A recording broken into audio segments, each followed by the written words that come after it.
Alors, je vais donc reprendre là où nous nous sommes arrêtés la dernière fois. Et la dernière fois, nous avions travaillé sur un premier exercice de décomposition de la phrase en 3 groupes. Donc,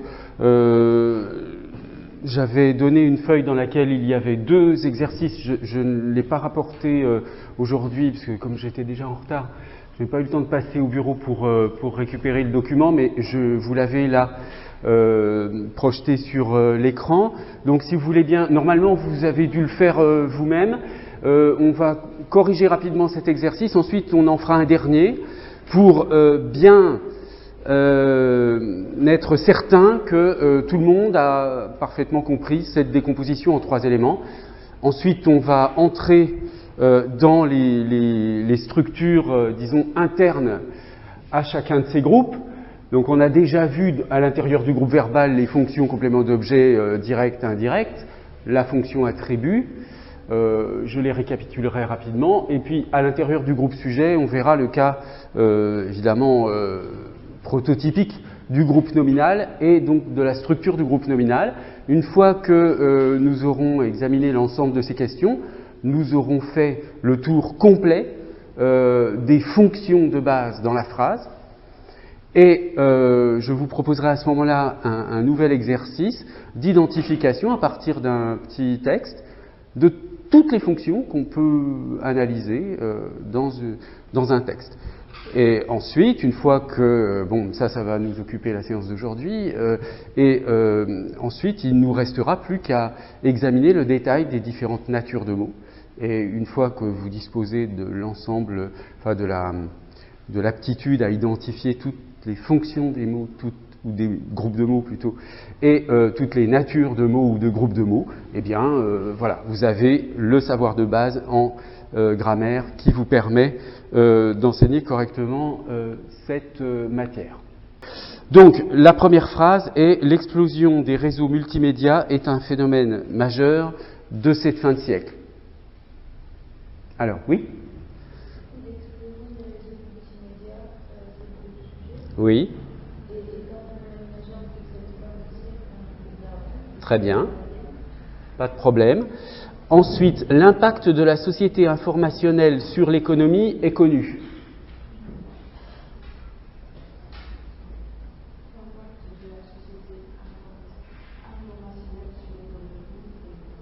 Oui. D'accord. Dans les 2 cas, vous remarquerez, alors disons, dans le deuxième cas, le groupe verbal est réduit au verbe, est connu, et dans le premier cas, est un phénomène majeur de cette fin de siècle. Vous avez quoi comme structure de groupe verbal ? Dans la première phrase, l'explosion des réseaux multimédia est un phénomène majeur de cette fin de siècle. C'est quoi comme type de groupe verbal ? Oui, donc c'est un groupe verbal attributif avec le verbe attributif être, et puis un groupe nominal, un phénomène majeur de cette fin de siècle qui a pour fonction attribut du sujet. Troisième phrase, aujourd'hui la société informationnelle contribue à créer de nouvelles niches de marché en synergie les unes avec les autres. Alors,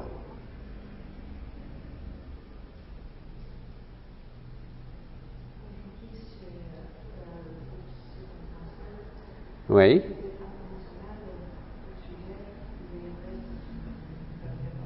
Alors, aujourd'hui, groupe circonstanciel, qui est un adverbe, la société informationnelle, groupe sujet, contribue à créer de nouvelles niches de marché en synergie les unes avec les autres, groupe verbal.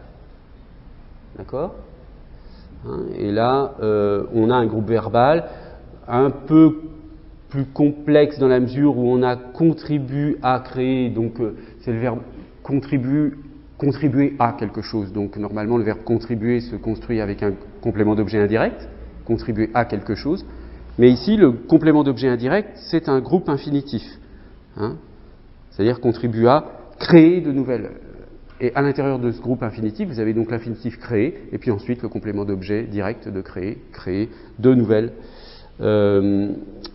niches de marché. Attention, de, ici, c'est l'article indéfini pluriel, hein, équivalent à des, ça n'est pas une préposition. Quatrième phrase, la fluidité de l'économie s'est étendue aux produits financiers puis aux produits manufacturés.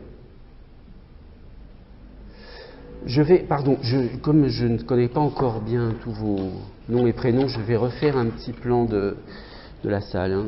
Ça sera plus facile pour moi, comme ça je pourrai vous interpeller plus directement. Alors,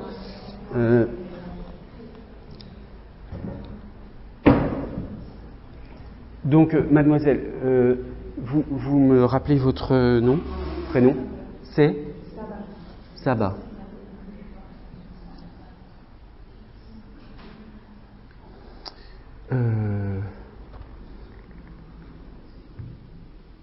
D'accord. Alors, sur la même ligne, s'il vous plaît. Oui, vous me rappelez vos prénoms? Oui.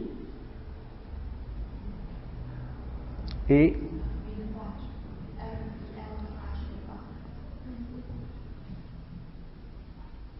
d'accord. Alors ensuite, Iran, d'accord. Bon, Mohamed, je me souviens. Andrea. Pardon? Ah, d'accord. Ok.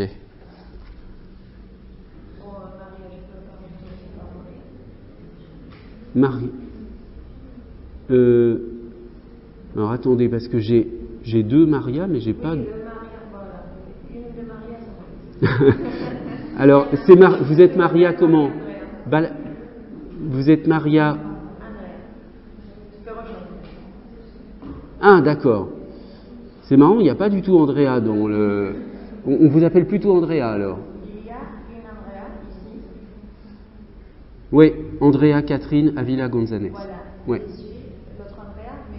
Vous êtes l'autre Andrea, mais qui s'appelle Maria en fait. Dans la carte étudiante, j'apparais comme Maria. D'accord. Mais votre prénom. Je m'appelle Maria Andrea. Ah, d'accord, d'accord. Mais à l'espagnol, j'utilise plutôt Andrea. Entendu. Parce qu'à l'espagnol, on s'appelle Maria. Ouais, d'accord. Donc je vais l'ajouter là, Andrea. Ok. Alors ensuite, Lucille. D'accord. Imen. Oui. Jenny. Qui est irlandaise. Rebecca. Ok. Hénard. Claudia. Alexandra. Alejandro. Et Maria. Ok. Alors, donc, merci. On en était à... la fluidité de l'économie s'est étendue aux produits financiers, puis aux produits manufacturés. Hein? Alors, Andrea. La fluidité de l'économie, c'est le groupe sujet. Oui. C'est étendu aux produits financiers.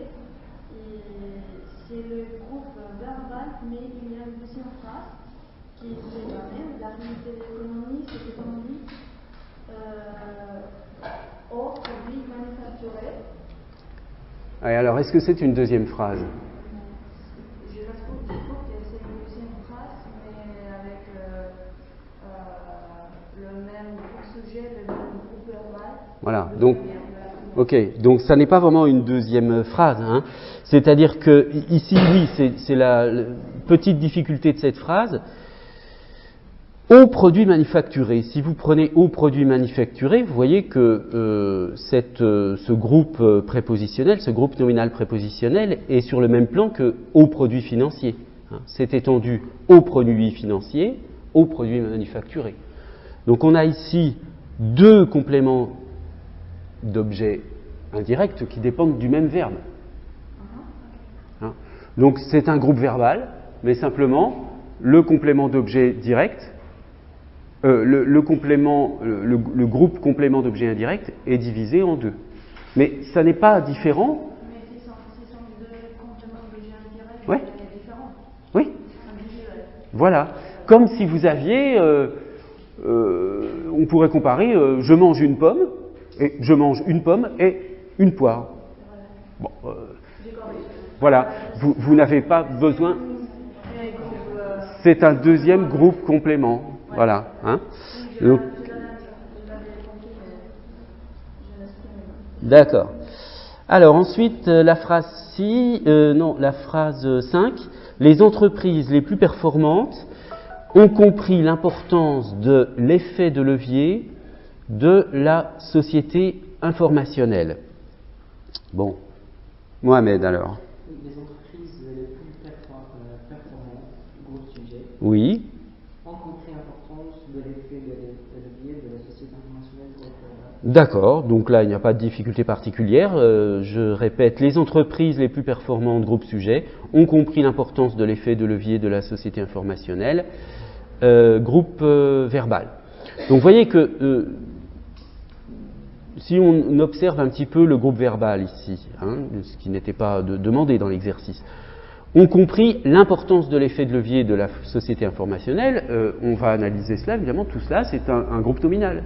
L'importance de la société, avec un nom noyau importance, et puis déterminant et expansion nominale, c'est ce qu'on verra tout à l'heure en détail.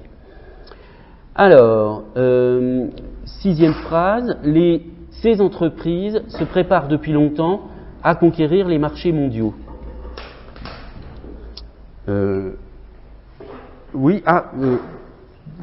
est-ce que... Oui, vous venez d'arriver, vous. Vous pouvez me rappeler votre prénom ? D'accord.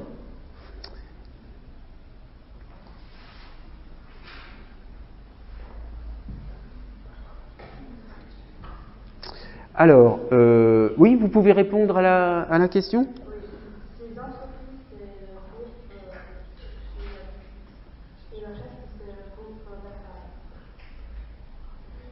Alors, là, on peut hésiter quand même sur... rappelez-moi votre prénom. Sylvina.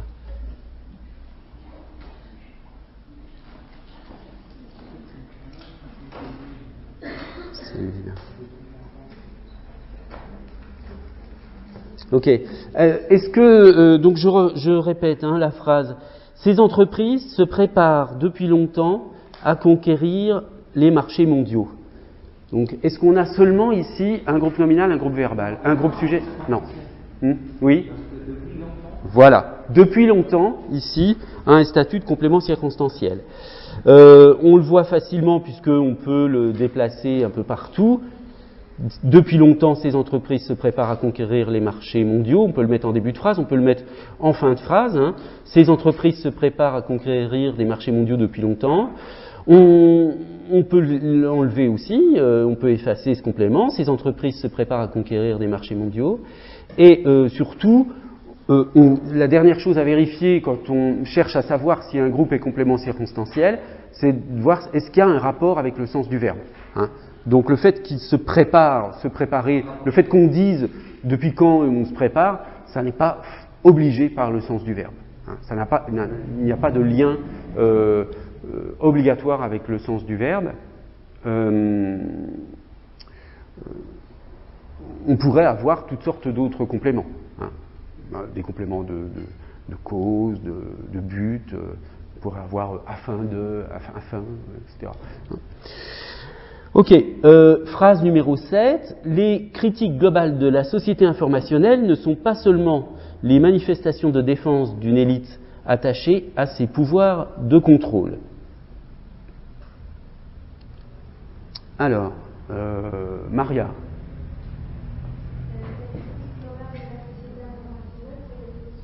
Oui. Voilà. Vous voyez, là, on a une phrase assez longue mais la longueur de la phrase n'ajoute pas tellement à la difficulté de l'analyse. Hein. Chaque fois, il y a groupe sujet, groupe verbal.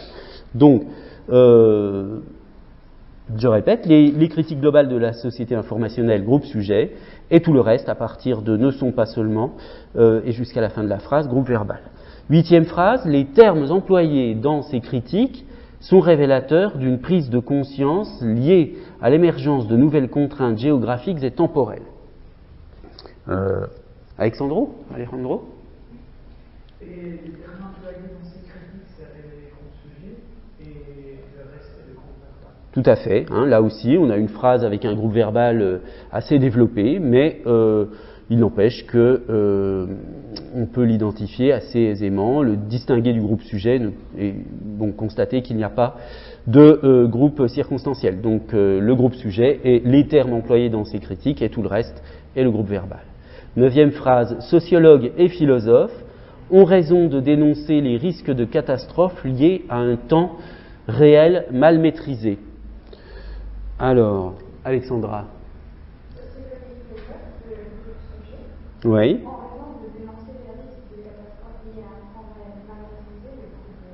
D'accord, pas de difficulté particulière. Sociologues et philosophes, groupe sujet, ont raison de dénoncer les risques de catastrophes liés à un temps réel mal maîtrisé, groupe verbal.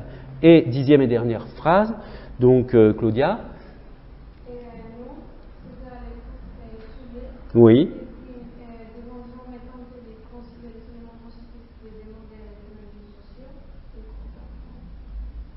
Alors, ouais, désormais.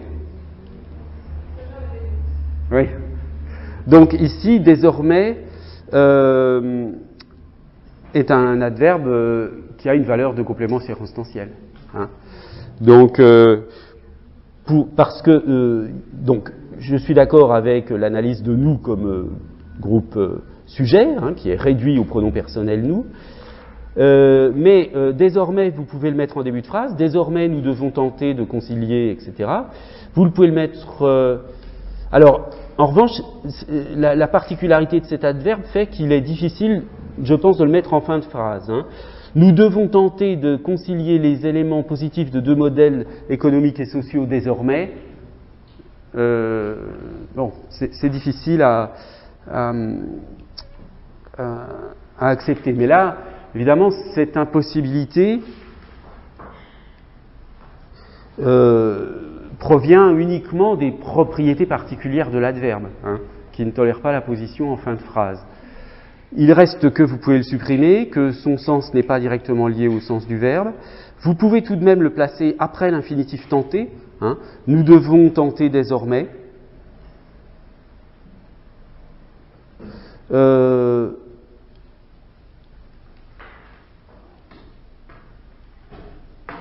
Est-ce qu'on pourrait le placer après concilier? Nous devons tenter de concilier désormais les éléments positifs. Là, il y aurait peut-être une petite ambiguïté reposant sur le fait qu'on interpréterait désormais comme se rapportant uniquement à concilier. Bon, donc là, il y a une petite difficulté, en effet, puisque ce complément circonstanciel ne réagit pas tout à fait à toutes les propriétés du complément circonstanciel, mais on peut quand même l'analyser comme tel. Alors écoutez, pour finir, on va faire rapidement celle-ci. Mais le but, vous voyez, encore une fois, tenez, je vous rends la feuille, merci. Hein. Le but, encore une fois, c'est que désormais vous ouvrez un ouvrage quelconque et vous êtes capable de repérer groupe sujet, groupe verbal, groupe circonstanciel. Je suppose que vous trouvez cela assez facile. C'est tant mieux. Hein. Le but, encore une fois, et je vous l'ai dit, d'ailleurs, c'est aussi une sorte de changement de perspective à adopter dans la façon d'enseigner les grammaires. Les exercices de grammaire que vous devez proposer à vos élèves doivent être faisables, toujours. Il est absolument inutile d'insérer dedans des pièges, des choses comme ça. Hein. Le but est que les élèves soient rassurés et une impression de sécurité intellectuelle, hein, de certitude par rapport à leurs analyses, et qu'il n'ait pas tout le temps l'impression que dans l'analyse grammaticale, c'est 50% de chance d'avoir juste, 50% de chance d'avoir faux, parce qu'on ne comprend jamais rien. Il faut installer des certitudes. Même si ces certitudes sont un petit peu erronées, parce qu'elles ont une trop grande généralité, on se débrouille pour proposer des phrases qui fonctionnent avec les principes généraux de la grammaire sur lesquels on veut s'appuyer. Et puis plus tard, quand les élèves seront à l'université ou poursuivront leur étude du français, eh bien, ils auront l'occasion peut-être d'avoir un recul critique sur leurs premiers apprentissages de grammaire, en apprenant que voilà, la différence entre complément d'objet indirect et complément circonstanciel est un petit peu plus subtile que ce qu'on leur a appris au début, mais voilà, ils auront un savoir de base par rapport auquel ils pourront se distancier pour commencer à faire de la linguistique plutôt que de la grammaire, si vous voulez. Mais si on n'a pas le savoir de base, on ne peut jamais rien faire. Voilà, donc on va terminer avec cet exercice, mais là je pense que vous pouvez parfaitement improviser. Donc, Héna.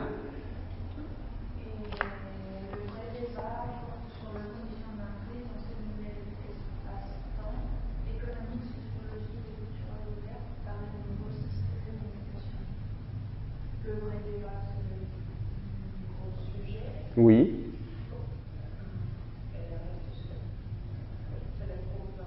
Tout à fait. Groupe sujet, le vrai débat, porte sur les conditions d'entrée dans ce nouvel espace-temps, etc. etc. Ici, vous avez le groupe verbal. Alors, attention, vous avez bien des prépositions dans ce nouvel espace-temps, sur les conditions d'entrée, etc. Mais on voit bien que, ici, malgré ces prépositions qui, pour certaines analyses, surtout sémantiques, évoquent des compléments circonstanciels, on n'a pas du tout affaire à des compléments circonstanciels. On est vraiment dans des compléments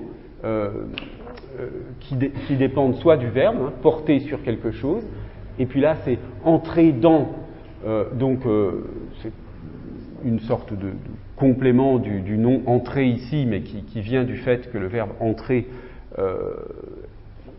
génère ce type de complément.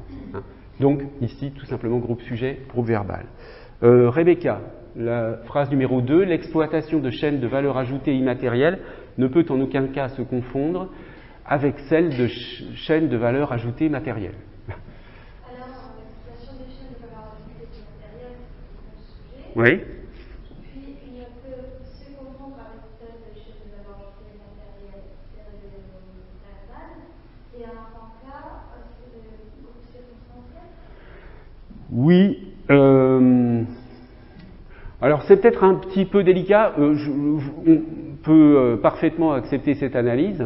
En aucun cas, l'exploitation de chaînes de valeur ajoutée, donc ça fonctionne, en aucun cas pourrait être en début de phrase.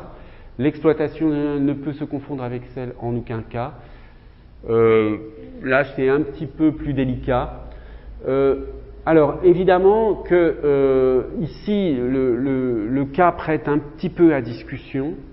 Donc ce n'est pas un très bon exemple, mais encore une fois, l'analyse que vous avez proposée est acceptable. Mais simplement, voyez bien qu'en aucun cas est une façon de renforcer la négation ici. Comme ne peut en aucun cas. Donc on n'a pas vraiment un complément circonstanciel au sens plein du terme. Mais ça, c'est un problème un petit peu délicat. Donc, typiquement, le genre de choses qu'il faudrait éviter. Oui. Non, alors là, il n'y a pas. C'est pour cette raison que je crois l'analyse de ce groupe est un peu particulière. Ici, le lien, il n'est pas avec le sens du verbe. Donc, ce n'est pas non plus un complément du verbe. Mais il est lié à la négation. C'est-à-dire que, en aucun cas, si vous voulez, la négation, vous savez bien qu'en français, on peut éventuellement supprimer le deuxième élément de la négation. C'est-à-dire, au lieu de dire « ne peut pas se confondre avec », on peut très bien dire en français « ne peut se confondre avec ». Hein. Bon. Cette suppression du deuxième élément de la négation, elle est soumise à certaines conditions assez difficiles à définir. Hein. On ne peut pas toujours le supprimer, ce deuxième élément. Par exemple, je trouve que ce serait un peu délicat de dire je ne peux venir aujourd'hui au lieu de je ne peux pas venir aujourd'hui. Bon, mais dans certaines structures, en particulier lorsqu'elles sont plus développées, on peut parfaitement supprimer le pas, hein, donc le deuxième élément de la négation. Donc c'est ce qui donne l'impression qu'on peut supprimer en aucun cas. Mais en réalité, en aucun cas, ici, est l'équivalent de pas ou plus, ne peut plus, ne peut pas. Par conséquent, ce en aucun cas fait partie de l'adverbe de négation ne en aucun cas, comme on aurait ne pas. D'accord ? Donc, la véritable analyse de ce groupe, c'est ça, c'est en fait, en aucun cas, c'est un adverbe de négation, par conséquent, ça n'est pas un complément circonstanciel. Mais, vous voyez que, compte tenu de ce que, je veux dire, si on imagine un élève qui essaie d'analyser cela avec les critères qu'on a donnés, en aucun cas répond aux critères du complément circonstanciel.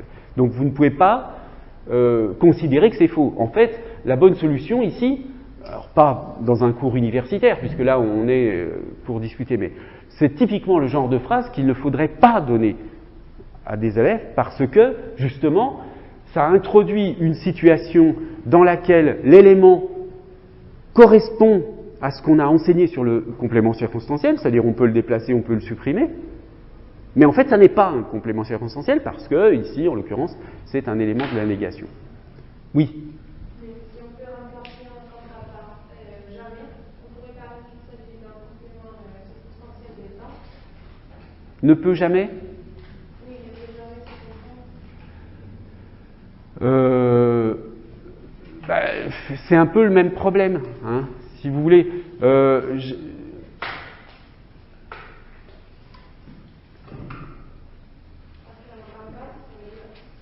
Oui, je comprends, mais on reste dans une structure de négation. C'est-à-dire que le jamais, même si on le met en début de phrase, il appartient à la négation. C'est ne jamais. Donc on voit bien que les deux éléments fonctionnent ensemble. Donc, mais ici, on est obligé de faire intervenir des critères autres que ceux qu'on a utilisés jusqu'à présent pour définir la distinction entre les compléments circonstanciels et les compléments d'objets indirects. Donc là, c'est un cas très particulier. Alors, troisième phrase. Avec les télécommunications, on est passé de la place financière à l'espace financier. Alors, eh bien, à qui j'ai pas demandé Rebecca si, je vous ai déjà... Oui. Pardon ? Oui, pardon, Jenny.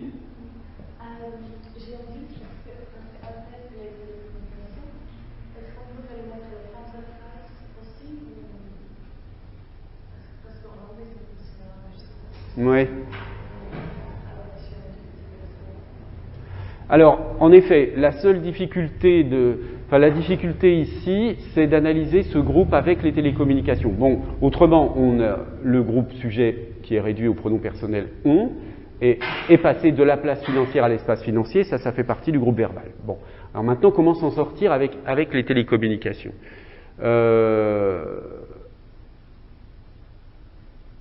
Il est certain qu'on peut le supprimer. On pourrait le placer ailleurs, hein, par exemple, avec les on pourrait dire on est passé avec les télécommunications de la place financière à l'espace financier. Et votre hésitation, c'est est-ce qu'on peut le mettre en début de phrase ? On est passé de la place financière à l'espace financier avec les télécommunications. Oui, en réalité, oui. Donc, en fait, le groupe réagit aux critères du complément circonstanciel. Il donne une information supplémentaire qui n'est pas directement liée au sens du verbe. Hein. Passer de quelque part à quelque part. Là, en revanche, de la place financière à l'espace financier. Là, on a bien les deux compléments du verbe, mais le verbe passer, là, n'exige pas un troisième type de complément. Hein. Donc, on a bien affaire à un complément circonstanciel. Simplement, du point de vue du sens, comme il y a... disons, il y a des critères sémantico-pragmatiques qui font qu'on peut hésiter un petit peu à la possibilité du déplacement, mais malgré tout, du point de vue syntaxique, ça reste parfaitement possible. Quatrième phrase, la fluidité des transferts de capitaux favorisée par la société informationnelle débouche sur la mondialisation de l'économie. Ça, c'est une phrase qui ressemble à une...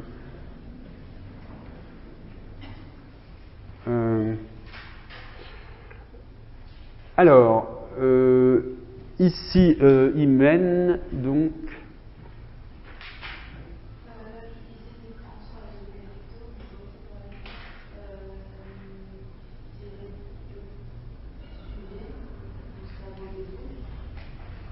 Jusqu'à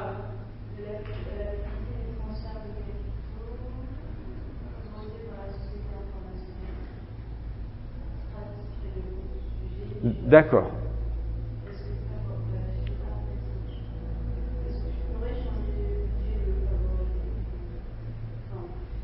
Ouais. Alors, vous avez raison, la fluidité des transferts de capitaux favorisée par la société informationnelle, c'est le groupe sujet, débouche sur la mondialisation de l'économie, groupe verbal.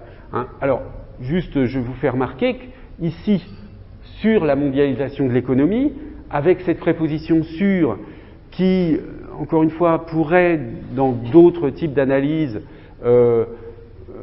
inciter à une analyse comme complément circonstanciel, vous voyez bien, là je pense que pour vous maintenant c'est très clair, qu'on ne peut en aucun cas considérer ce sur la mondialisation de l'économie comme un groupe circonstanciel, hein, parce que c'est débouché sur quelque chose. Donc là on voit bien le rapport avec le sens du verbe.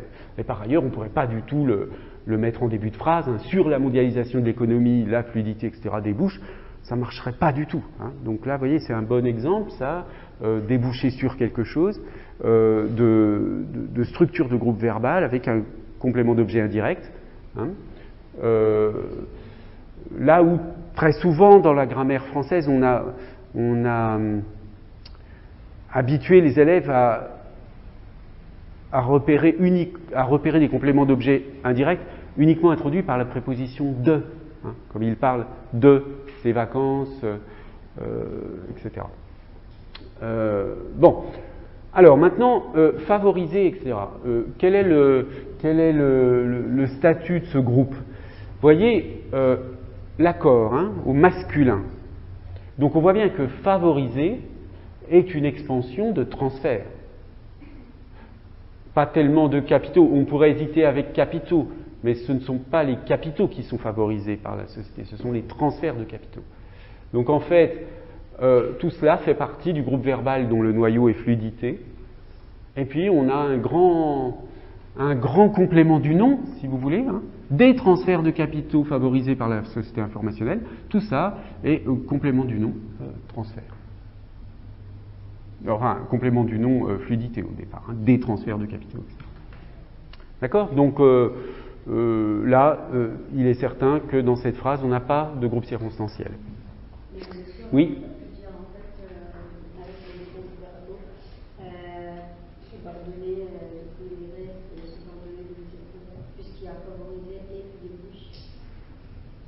Alors, non, parce qu'on n'a pas de verbe conjugué à un mode personnel. Hein, pour que vous ayez une subordonnée, mais ça, on va en parler quand on traitera de la question de la subordination, pour que vous puissiez avoir une subordonnée, sauf cas particulier de la proposition participiale ou de la proposition infinitive, vous devez avoir un verbe principal, et puis un verbe de la subordonnée, mais qui doit être conjugué soit au mode indicatif, soit au mode subjonctif. Mais pas à l'infinitif ou au participe. Là, du coup, vous avez un verbe avec favoriser, mais c'est un verbe au participe passé qui introduit un groupe qui a un statut comme d'un adjectif. Non, mais c'est important de poser ce genre de questions pour qu'on le précise, mais on en reparlera. Mais dans certains cas, c'est un peu délicat, mais Ici, pas tellement. Donc, j'en étais à vous, Lucille, avec cette phrase de... oui, alors celle-là, elle est quand même pas compliquée. De nouvelles contraintes apparaissent sur les marchés financiers. De nouvelles contraintes et gros sujets. Oui. Et le reste, il faut Alors voilà, elle n'est pas si facile, mais elle semble très simple, mais il y a quand même une petite hésitation sur les marchés financiers. Hein. Parce que, en effet, ici, on pourrait très bien dire, bon, de nouvelles contraintes, groupe sujet, ça évidemment, ça ne pose aucun problème. La question va être d'analyser sur les marchés financiers, soit comme complément du verbe apparaître, ou bien comme complément circonstanciel. Si on l'analyse, si on fait opérer les tests habituels, on voit qu'on pourrait très bien le supprimer, hein, de nouvelles contraintes apparaissent, ça marche. On pourrait aussi déplacer, à la rigueur, sur les marchés financiers, de nouvelles contraintes apparaissent.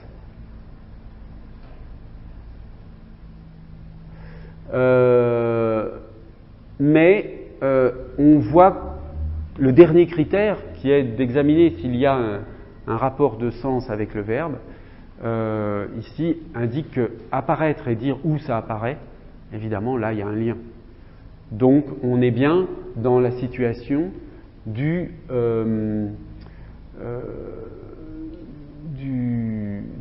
groupe nominal prépositionnel de fonctions complément d'objet indirect. Mais voyez que c'est beaucoup moins net qu'avec sur la mondialisation de l'économie par rapport à déboucher, parce que là déjà on ne peut pas supprimer, utiliser le verbe débouche sans dire où ça débouche n'est pas possible, tandis que apparaître peut très bien être employé sans la mention du lieu où la chose apparaît. Bon, très souvent, mais je crois que la dernière fois on en avait un petit peu parlé,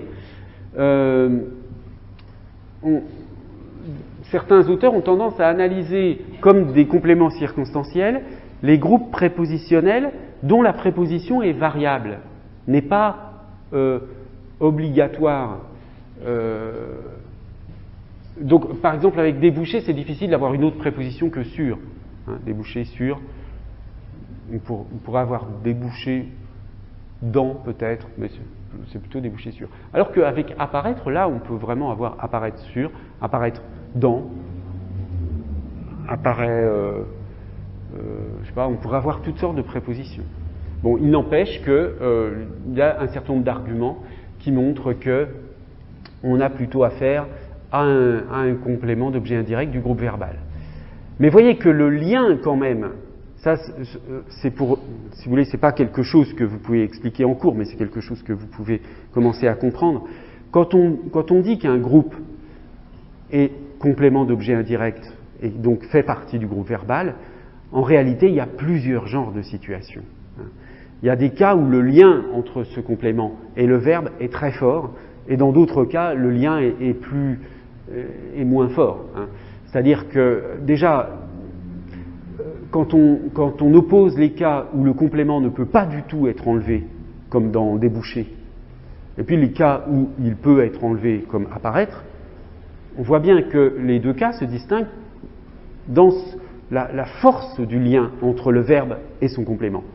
Ce lien, il est parfois très serré, et parfois plus lâche, plus distendu. Et ça, évidemment, ça pourrait prêter, ça se prête, bien sûr, à des analyses linguistiques plus fines, où on va étudier différents types. Donc, pédagogiquement, on se contente de la distinction entre complément d'objet direct et complément circonstanciel, mais linguistiquement, il y a une sorte de continuité entre les deux. Ça n'est pas une pure et simple opposition. Évidemment que les groupes verbaux qui sont les plus facilement effaçables, les plus mobiles, se rapprochent un peu des compléments circonstanciels. Mais évidemment que ça, c'est l'un des grands problèmes de la didactique de la grammaire, c'est que là où presque partout dans les processus linguistiques, on a des phénomènes continus, on est obligé, pour des soucis de simplification, hein, on est obligé d'enseigner des oppositions. D'accord ? Parce que c'est trop compliqué, sinon, d'entrer dans le détail de cette continuité. Mais ça, il est bon que le professeur le sache. Hein. Il sait qu'il simplifie la réalité en disant qu'il y a d'un côté les groupes circonstanciels et de l'autre côté les compléments du verbe. Bien. Alors, nous en étions à cette phrase, la phrase numéro 6. Nous entrons dans un contexte où la dématérialisation des échanges influe sur la création de richesses. Alors, j'en étais à Lucille, je crois. Ah, on n'a pas. Qui est-ce qui n'a pas. Si, je vous ai interrogé, ça va ? Non ? Allez-y. Oui, groupe sujet, nous. Oui. Entrons dans un contexte où la dématérialisation des échanges influe sur la création de richesses. On est bien ici dans un groupe verbal avec le verbe noyau entrer, et puis dans et tout ce qui suit est le complément d'objet indirect de entrer. Hein. Là, c'est clair. D'abord, on ne pourrait pas le supprimer. Hein. Nous entrons. Oui, on pourrait trouver des phrases dans lesquelles on a nous entrons. Hein.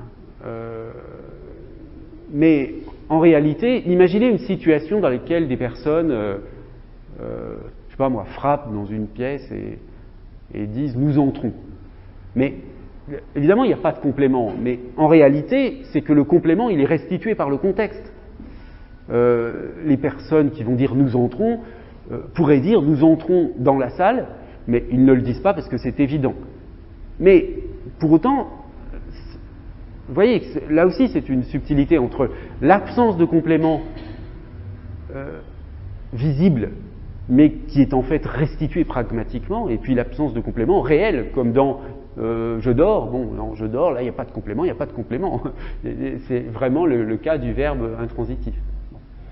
Alors ici, donc pas de difficulté, nous entrons dans un contexte, c'est le complément d'objet indirect du verbe. Et alors ici, vous avez bien une subordonnée, hein, puisque vous avez le verbe influer, qui est conjugué au présent ici, où la dématérialisation des échanges influe sur la création de richesses. Donc ici, mais on le reverra plus tard, vous avez une subordonnée relative introduite par ou, qui est une expansion du nom contexte. Septième phrase. Sur le marché mondial, on assiste à la création de communautés virtuelles d'usagers et d'acheteurs.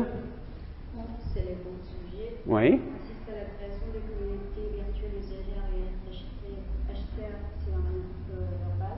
D'accord. Sur le marché mondial, Très bien. Donc sur le marché mondial, groupe circonstanciel, on, groupe sujet, assiste à la création de communautés virtuelles d'usagers et d'acheteurs, groupe verbal. Huitième phrase. Dans un monde où la nouvelle dimension de la compétitivité s'appelle la vitesse, tout retard se traduira par des crises. Mohamed.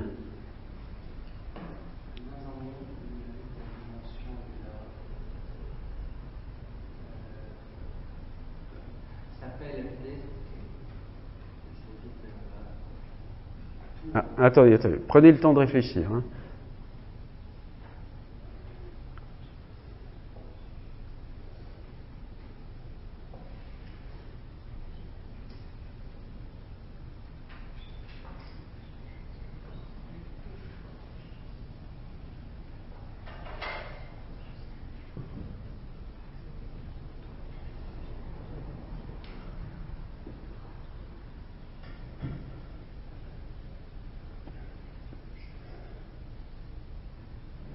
Alors, vous voulez proposer une solution ? C'est pas grave. Hein,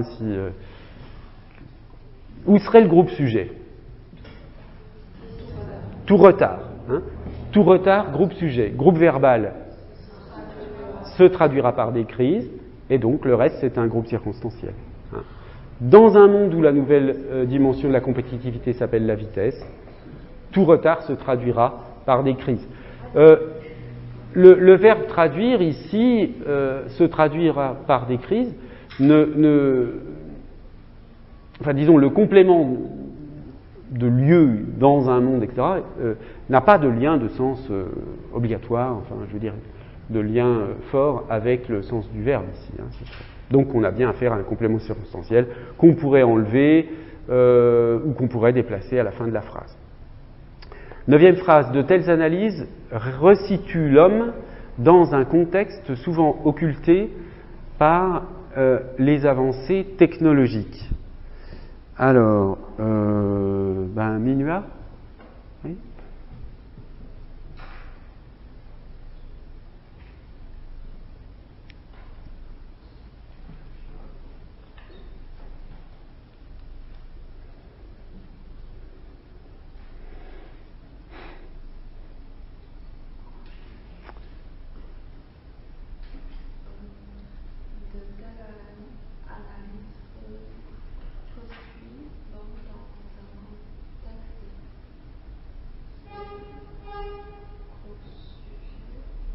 Oula, il est où le verbe? Le verbe de la phrase. Oui. Oui, c'est vrai que le resitue, c'est le verbe situer avec le préfixe re. Hein. Resitue. Bon, alors, si vous êtes embarrassé, peut-être vous pouvez essayer? Oui.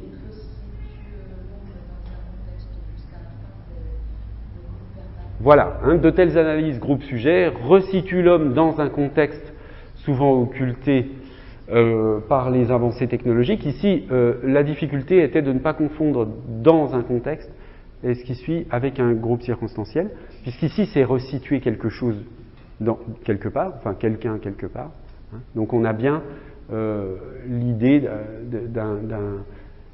enfin comment dire, on a bien un complément qui est lié au sens du verbe. Hein. Et puis d'ailleurs, on pourrait très difficilement le supprimer. Qu'est-ce que ça voudrait dire, resitue l'homme? Donc, dans un contexte souvent occulté par les avancées technologiques, eh bien, un groupe nominal prépositionnel qui appartient au groupe verbal, dont le noyau est le verbe resituer. Alors, dernière phrase, avec l'avènement du commerce électronique et des transactions sécurisées, la place du marché devient un espace de marché. Diran ? La place du marché, c'est le sujet. Oui. Devient un espace de marché, c'est le verbal. D'accord. Oui, d'accord. Donc, avec l'avènement du commerce électronique et des transactions sécurisées, groupe circonstanciel, la place du marché, groupe nominal, devient un espace de marché, groupe verbal. On pourrait facilement supprimer, déplacer, etc. Et le groupe verbal n'impose pas l'information donnée par ce groupe avec, etc. Petite question, dans le groupe verbal, devient un espace de marché. Quelle est la fonction de un espace de marché? Attribut. Hein, c'est bien un attribut. Devenir ici est un des verbes attributifs comme être, etc. Hein, donc un attribut, un espace de marché est bien de fonction attribut. Alors, je vous propose maintenant, pour terminer, mais là on va faire une petite pause et puis je vais vous laisser un temps de réflexion. On va travailler sur les ambiguïtés. Hein. C'est une dernière façon d'approfondir cette distinction entre complément d'objet indirect qui fait partie du groupe verbal et complément circonstanciel. Donc je vais vous laisser une petite dizaine de minutes pour y réfléchir, un petit temps de pause aussi. Donc on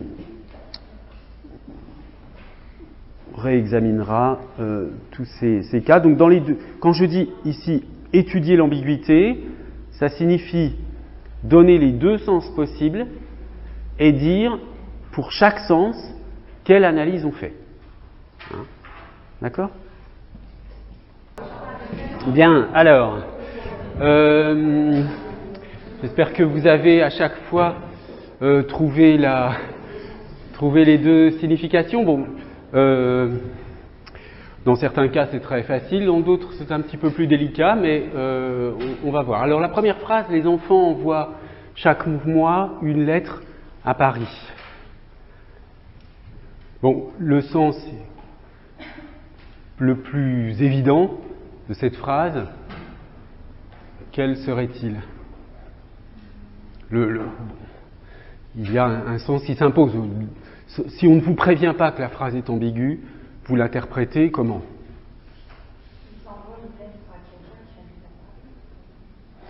Voilà. À Paris désigne le lieu où on envoie la lettre.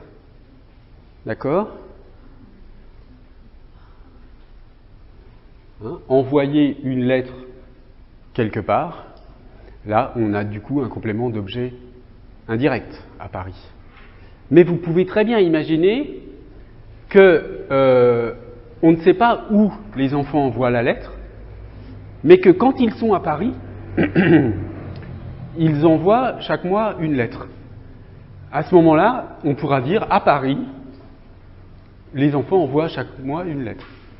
Bon, c'est très contre-intuitif de l'interpréter comme ça, mais c'est tout de même une possibilité. Donc à Paris pourrait être complément circonstanciel dans ce cas-là, et sinon complément d'objet indirect si vous interprétez envoyer quelque chose quelque part. D'accord ? Deuxième phrase, les militaires rebelles se sont rendus en Argentine. C'est se rendre dans les sens de partir vers.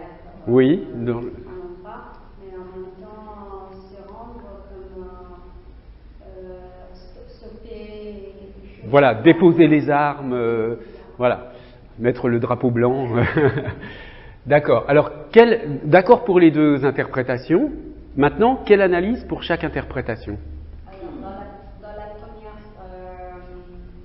alors dans le sens de se rendre déplacement, je dirais les militaires rebelles comme sujet, ils sont rendus en Argentine vers Paris. Exactement. Si on a le verbe de mouvement, se rendre quelque part, eh bien, en Argentine, qui indique le lieu où on se rend, est évidemment impliqué par le sens du verbe. Alors que si se rendre signifie faire reddition, déposer les armes, mettre le drapeau blanc, à ce moment-là, se rendre n'a plus de complément. Et en Argentine devient donc un complément, un groupe circonstanciel. Voilà. Et on pourrait très bien dire à ce moment-là, on pourrait le supprimer, mais les militaires rebelles se sont rendus, on pourrait dire en Argentine les militaires rebelles se sont rendus, etc. Troisième phrase, Pierre ne se déplace jamais en province. Qui a trouvé les deux sens là ? Là aussi, le deuxième sens est un peu contre-intuitif. Oui, allez-y, Alexandra. Quand il est en province, Pierre ne se déplace jamais. Oui. Il ne se déplace jamais en province. Il se déplace quelque part. D'accord. Donc c'est assez comparable au cas précédent finalement. Soit on entend le verbe, soit en province est le lieu où il se déplace, ou il ne se déplace pas, peu importe ici. Dans ce cas-là, en province est complément d'objet indirect du verbe se déplacer quelque part. Mais on peut imaginer, comme vous le disiez, si on le met en début de phrase, en province, Pierre ne se déplace jamais. Il n'y a pas de complément au verbe déplacer. On ne dit pas où il se déplace, mais lorsqu'il est en province, il ne se déplace pas. Dans ce cas-là, en province sera sera deux fonctions complément circonstanciel, donc ce sera un groupe circonstanciel. Oui ? Il attend la nuit, ou bien il attend l'arrivée de la nuit. Oui. Il l'attend. Oui. Il attend pendant la nuit. Exactement.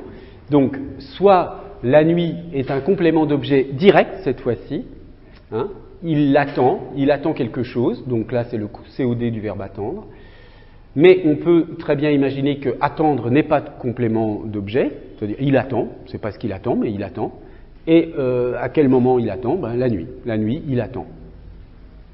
Donc, dans le deuxième sens, complément circonstanciel. Hein.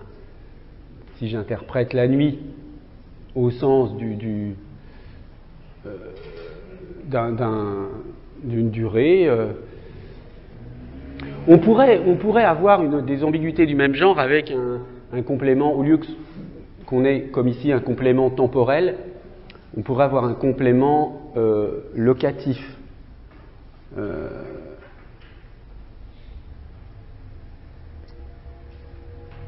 Éventuellement. Attendez, est-ce que ça marcherait? Si on dit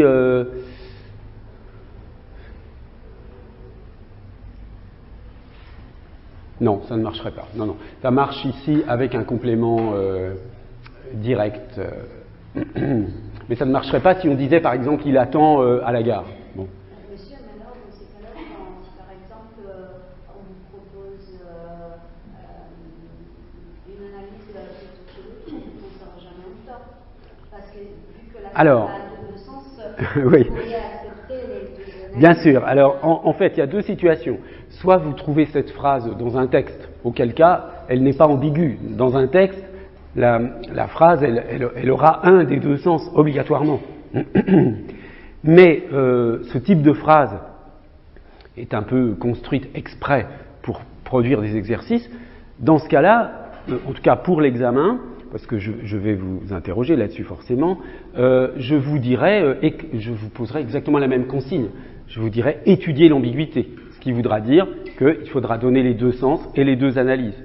Mais là, on est explicite, on précise qu'il y a deux analyses.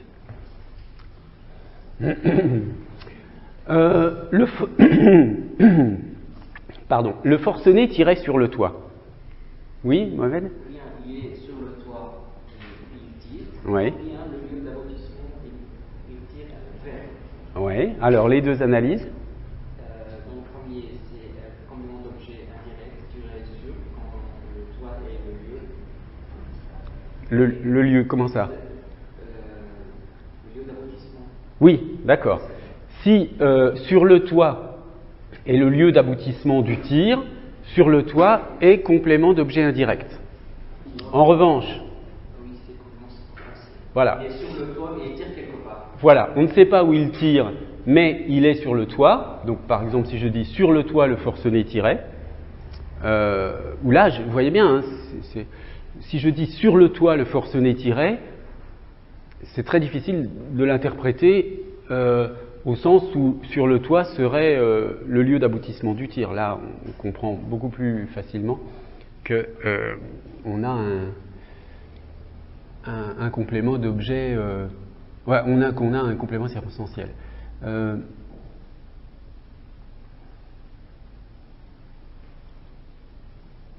Très bien. Tu rangeras la voiture dans le garage.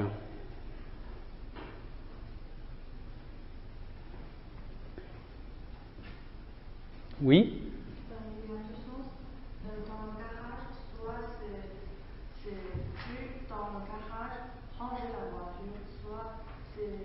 Alors attendez, je n'ai pas bien compris cette première interprétation. Dans le garage, soit c'est le groupe circonstanciel, soit c'est le complément de la voiture.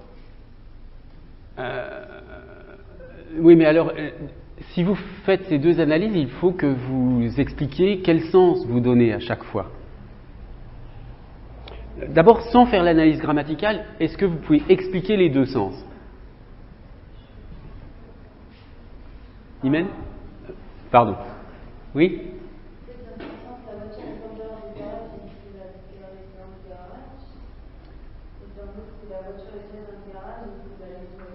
Voilà, exactement. Hein. Donc les deux sens, tu rangeras la voiture dans le garage, ça peut signifier tu déplaceras la voiture dans le garage, c'est-à-dire c'est la voiture, c'est ranger la voiture, c'est déplacer la voiture pour la mettre dans le garage. Dans ce cas-là, dans le garage est bien lié au verbe ranger, hein, on range quelque part. Indirect, oui, complément d'objet indirect dans ce cas-là. En revanche, si la voiture est déjà dans le garage, mais qu'on dit simplement qu'il faut ranger la voiture, c'est-à-dire ranger l'intérieur de la voiture, hein, Et la voiture est dans le garage, on précise. Hein. Dans le garage, tu rangeras la voiture.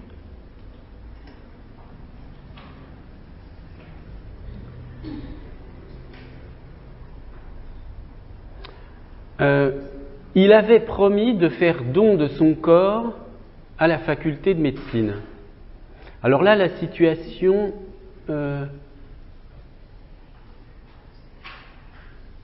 est un peu différente. Hein. Ça n'est pas une ambiguïté tout à fait du même type. Oui. Oui. Voilà. Donc, soit c'est, il a promis à la faculté de médecine de donner son corps. Donc, dans ce cas-là, à la faculté de médecine est complément d'objet indirect de promettre quelque chose à quelqu'un. Soit, à la faculté de médecine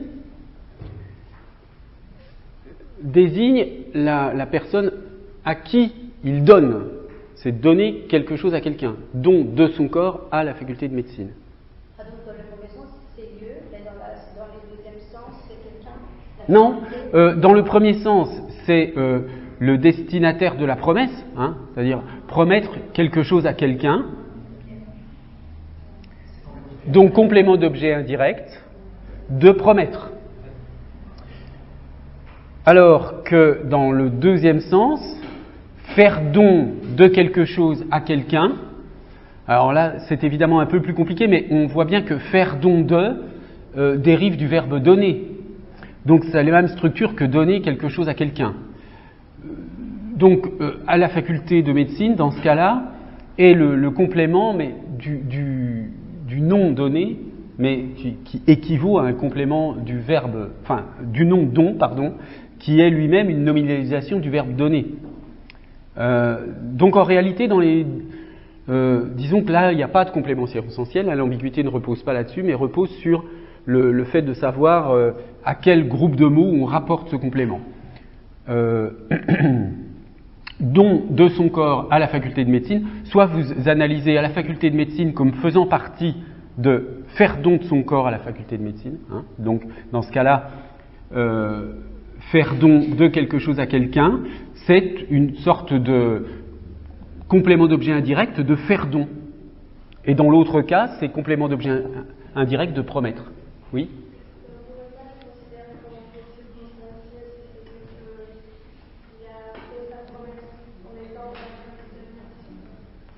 Ah oui, alors, effectivement, il y a une troisième interprétation. Oui, bien sûr. Il y a une troisième interprétation qui est qu'un jour où il était à la faculté de médecine, il a promis de faire don de son corps. Et dans ce cas-là, on a effectivement le complément circonstanciel. D'accord ? Alors, cette dernière interprétation, c'est la phrase « il a promis de faire don de son corps ». Donc on ne sait pas à qui il a promis, on ne sait pas à qui il donne. Seulement le jour où il a fait cette promesse, il était à la faculté de médecine. Oui, c'est ça. Ça, c'est le lieu qu'il a fait la promesse. Voilà, c'est le lieu où il a fait la promesse. Dans ce cas-là, ce sera effectivement un complément circonstanciel. Ah non, c'est pas la même. Il y a une première interprétation. Bon, là, on coupe les cheveux en quatre, hein, comme on dit en français. Donc, on fait. Disons, c'est très artificiel, hein, cette analyse, parce que. Mais bon, c'est quand même grammaticalement correct. Donc, soit à la faculté de médecine, c'est complément de promettre. Il promet à la faculté de médecine, mais comme si c'était promettre à quelqu'un. D'accord ? Ou bien, il fait don de à la faculté de médecine. Il fait don de son corps, c'est à la faculté de médecine qu'il fait don de son corps. Il donne son corps à la faculté de médecine. Soit, troisième interprétation, il est dans la faculté de médecine comme lieu, et à cet endroit-là, il promet de donner son corps. D'accord ? Mais il pourrait très bien promettre de donner son corps à, je sais pas moi, à sa famille. Bon, même si ça n'a aucun sens. Quand il est à la faculté de médecine, il promet de donner son corps à un laboratoire, je ne sais pas moi, au laboratoire d'anatomie. Dans le premier sens, promettre quelque chose à quelqu'un, c'est le complément d'objet indirect. De promettre. De promettre. Dans les deuxièmes sens, de faire don de son corps à quelqu'un, il est toujours en complément d'objet indirect de faire don. Mais cette fois-ci, de faire don. De faire don. Et dans les troisièmes cas, donc le lieu ou faculté de médecine, il est donc circonstanciel. Voilà. D'accord? Bon, là, bon, et puis le dernier exemple est là aussi un peu artificiel, mais il est amusant grammaticalement. Je préfère la ville à la campagne. Est-ce que quelqu'un voit? Voilà.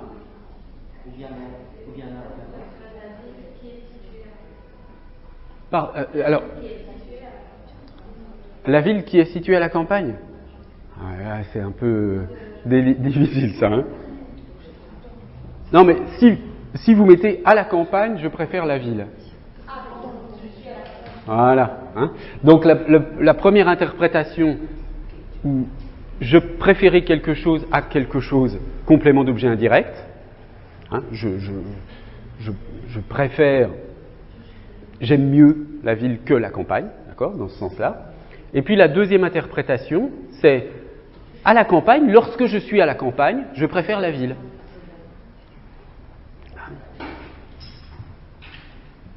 Et donc dans ce cas-là, c'est circonstanciel, un groupe circonstanciel. Voilà. Alors là, je pense qu'on a largement épuisé le sujet. Vous voyez que dans certains cas, il y a quelques petites difficultés, mais je pense que maintenant, vous avez très bien compris le mécanisme. Alors, maintenant, on va travailler sur les fonctions dans le groupe nominal. Donc, comme je le rappelais tout à l'heure, on a vu donc les fonctions dans la phrase groupe sujet et groupe circonstanciel. On avait vu dans un cours précédent les fonctions dans le groupe verbal, les fonctions complément d'objet et direct ou indirect, et puis la fonction attribut. Alors maintenant, il nous reste à examiner les fonctions à l'intérieur du groupe nominal.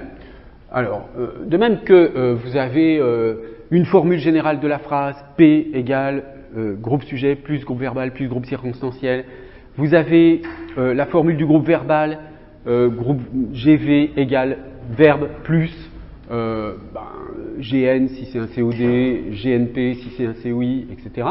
Vous avez une formule du groupe nominal qui est la suivante, déterminant plus nom plus expansion.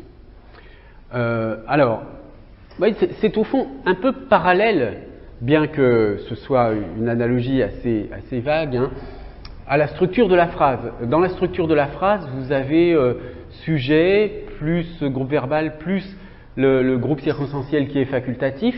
Là, les parenthèses pour l'expansion indiquent que là aussi l'expansion nominale, le plus souvent, est facultative. Hein, il y a des exceptions, bien sûr,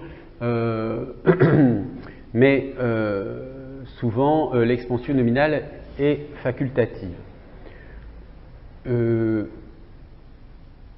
Donc, cette expansion nominale, dans ses formes les plus habituelles, elle peut être soit un adjectif, épithète donc, hein, par opposition à l'adjectif attribut qui va être dans un groupe verbal attributif, ou un groupe adjectival, hein, c'est-à-dire un adjectif complété par un adverbe ou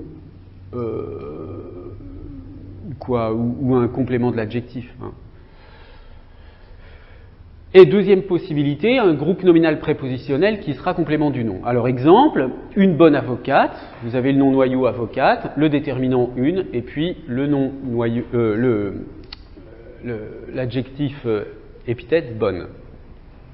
La pharmacienne de mon quartier, le nom noyau pharmacienne, le déterminant la, qui est un article, et puis de mon quartier, qui est le complément du nom pharmacienne.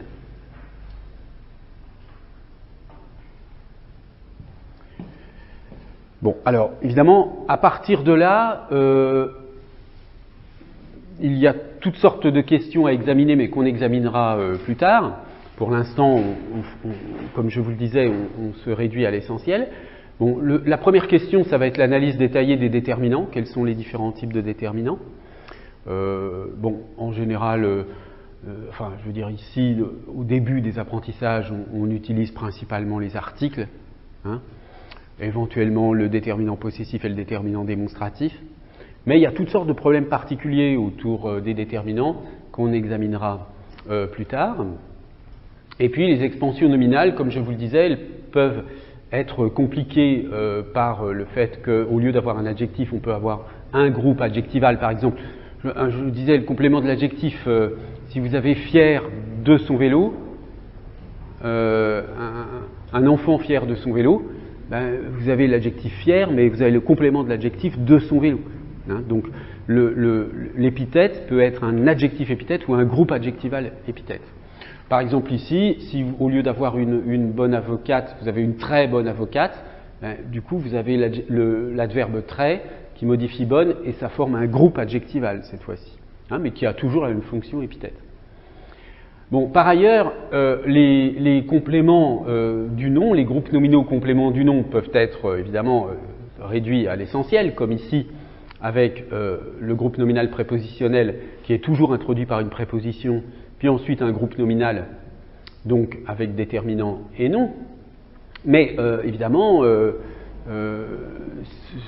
vous pouvez avoir une cascade de groupes nominaux et des compléments du nom beaucoup plus compliqués. Je veux dire que si vous dites, je sais pas moi, le frère de ma cousine qui habite au nord de l'Espagne, bon ben voilà, vous avez un grand groupe nominal prépositionnel de ma cousine qui habite dans le nord de l'Espagne, qui va être simplement complément du nom. Bien. Alors, enfin, le dernier point qu'il faudra qu'on examine plus tard, c'est qu'il y a en réalité deux grands types d'expansions nominales. On verra des expansions qui peuvent être aussi apositives, hein, pas seulement des expansions de type épithète, mais ça, on l'examinera plus tard.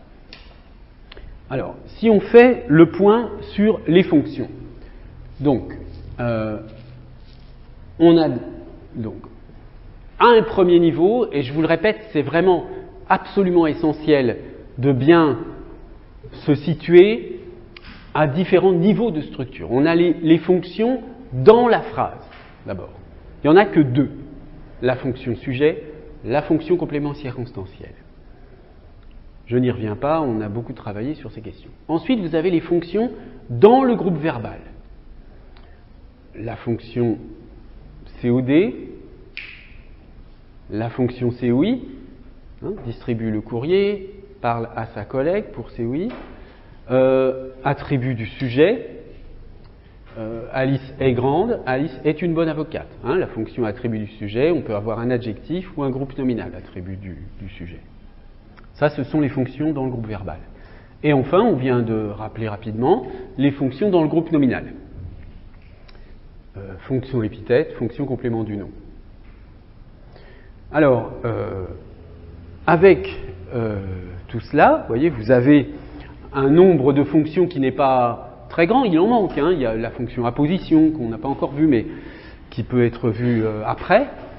Avec les fonctions sujet et complément, les fonctions complément d'objet direct, indirect, attribut, les fonctions épithète et complément du nom, c'est-à-dire avec 7 fonctions, vous pouvez déjà analyser une quantité de phrases gigantesque. Alors,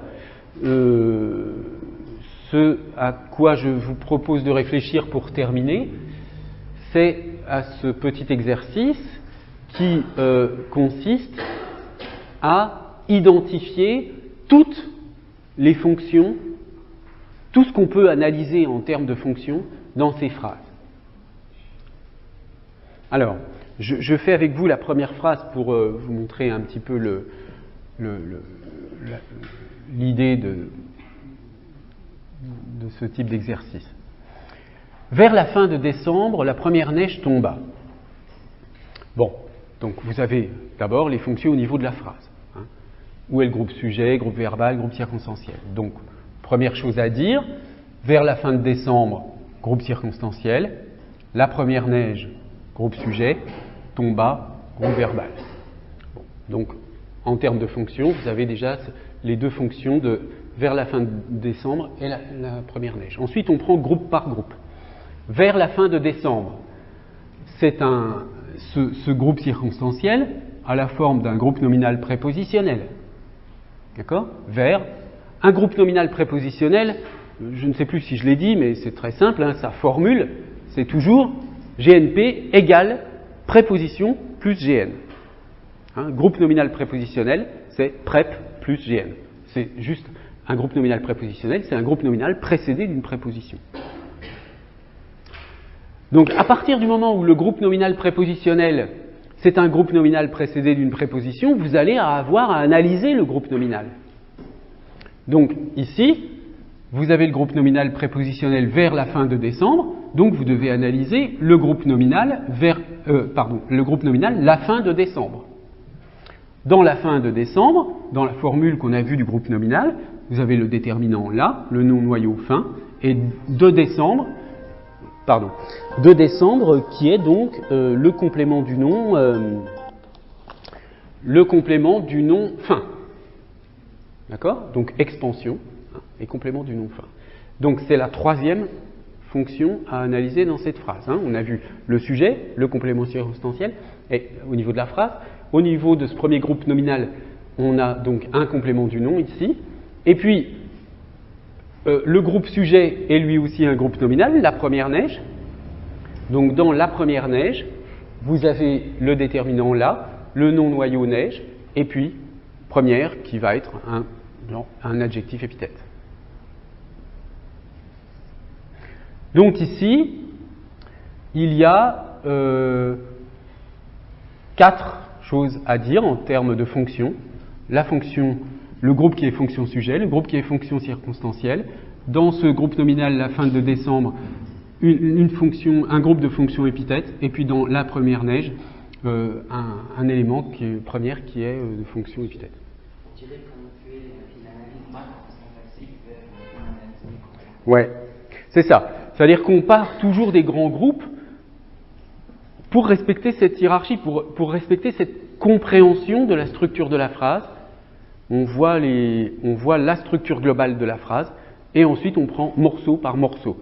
Et là, c'est impossible de ne pas comprendre la structure, je veux dire, si on procède de cette façon-là. Alors, essayez de réfléchir à la phrase suivante.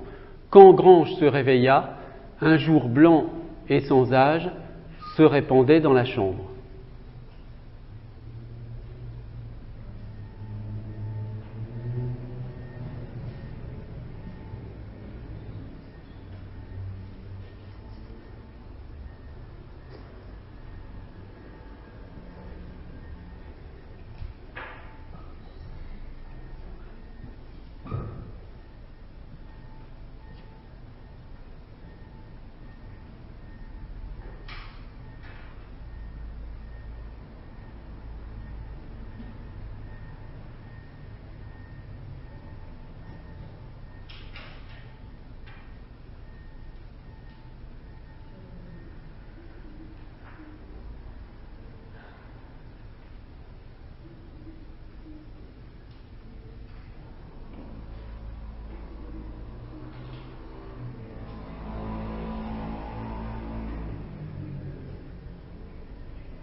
Alors, qui est-ce qui veut se lancer ?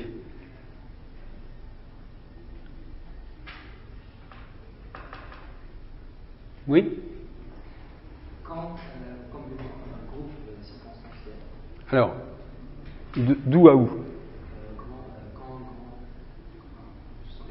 Quand Grange se réveilla. D'accord. Ça, c'est le groupe de fonctions complément circonstanciel. Ensuite. Blanc et sans âge, c'est quoi le complément du jour ? Alors attendez, non, il faut d'abord analyser le groupe sujet. Hein. On est au niveau de la phrase, donc groupe circonstanciel quand Grange se réveilla, groupe sujet. Groupe sujet. Un jour blanc et sans âge. Voilà.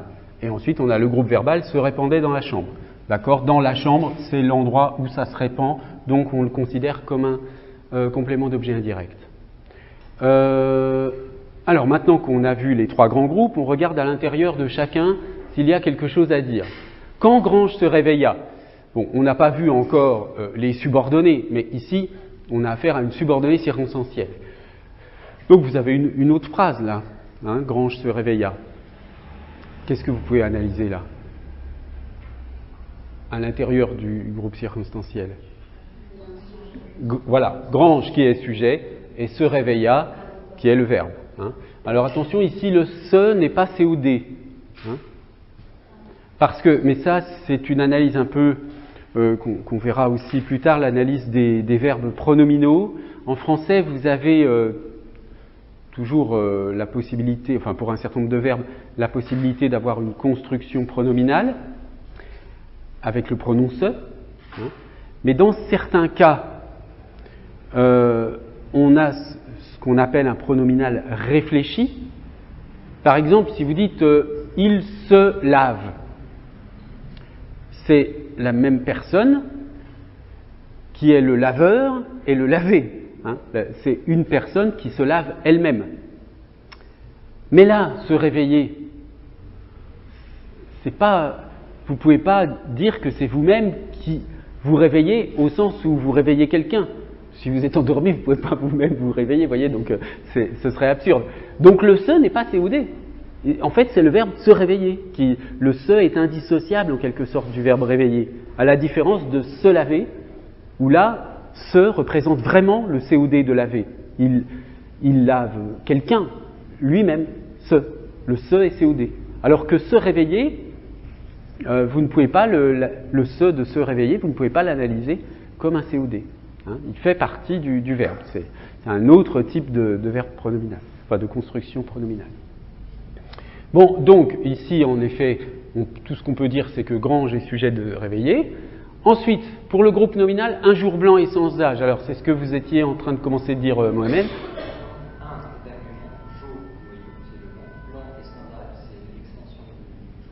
Voilà, alors il y a deux expansions pour jour.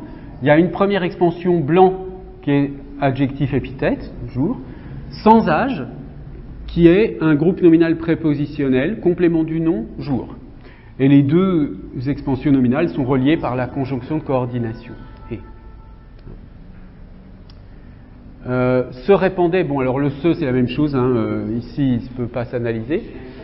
Et dans la chambre, il n'y a rien à analyser de spécial. Hein. Oui, alors, pardon, dans la chambre, tout ce qu'on peut dire, c'est que c'est le complément d'objet indirect de se répandait. Hein. D'accord? Donc, je récapitule. Pour cette deuxième phrase, on a une chose à dire au sujet du groupe qui est de fonction complément circonstancielle, une deuxième chose à dire au sujet de un jour blanc et sans âge, qui est sujet du verbe se répandre. Ensuite, à l'intérieur du complément circonstanciel, on a Grange qui est sujet de se réveiller. Et puis, dans le groupe nominal, on a blanc qui est épithète de jour, sans âge qui est complément du nom de jour, les deux étant des expansions donc du même nom jour. Et puis, dans la chambre, qui est le complément d'objet indirect de se répandre. Donc, vous voyez, il y a 6 relations fonctionnelles à faire apparaître. Et encore une fois, ce qui est important à mes yeux dans ce type d'exercice, c'est de bien se rendre compte que certaines fonctions sont entre des grands groupes et d'autres fonctions sont à l'intérieur des groupes. Hein? Parce que plus tard, quand on verra des subordonnées plus compliquées, vous voyez, vous aurez toute l'analyse complète à refaire à l'intérieur de la subordonnée. À l'intérieur d'une subordonnée, il peut y avoir... à l'intérieur d'une subordonnée, il y a une structure de phrase. Donc, on analyse à nouveau groupe nominal, groupe verbal, et éventuellement groupe circonstanciel. C'est pour cette raison qu'il faut vraiment bien comprendre les emboîtements, les hiérarchies des différents constituants de la phrase.